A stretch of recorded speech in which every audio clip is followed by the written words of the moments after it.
The following Defending Our America episode is presented without commercial interruption by Sig Sauer.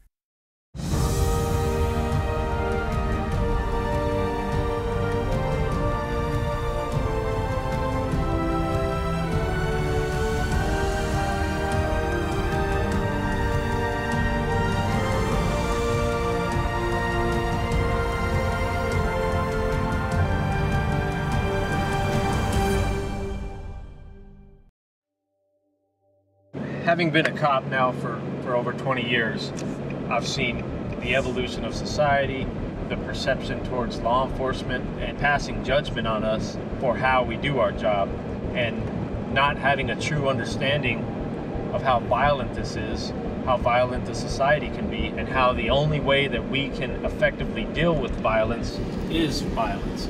So if a guy is throwing a punch at me, I can't just throw a punch back. I have to overwhelm him with violence and tactics to get him under control so that I don't get hurt or other people don't get hurt. And then when I get them under control, I back off. And that's the difference between me intentionally hurting somebody or me using force as a police officer to maintain control of a situation. They do it because it is protecting the civilians and the citizens within their jurisdiction.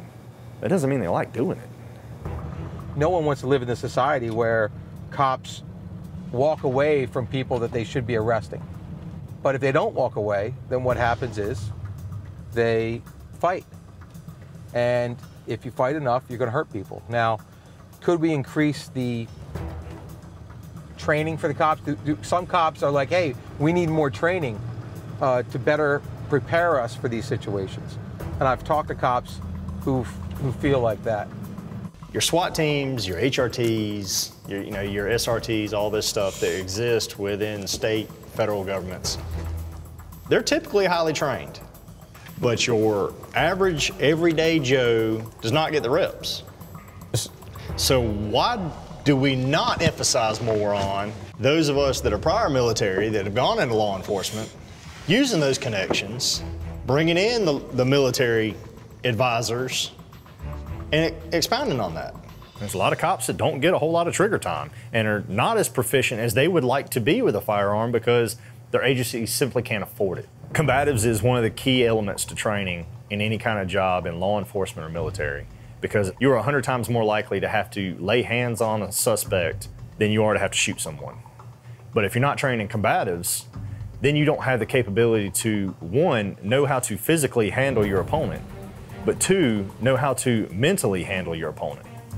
And cops are no different than anybody else. They're humans. They get excitable. The perception of law enforcement is at such an all-time low, and I get what people are saying, but with every video that comes out, I mean, the perception of cops just get worse and worse. Everywhere we go and everything we do is being videotaped.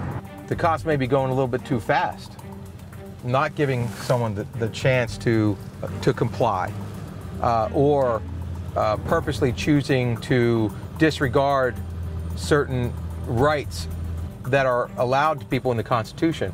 You know, if someone comes up to videotape a cop, not involved with what's going on, not inhibiting the cop's ability to do his job, and you see cops turn to him and say, put that camera away, I'm going to arrest you.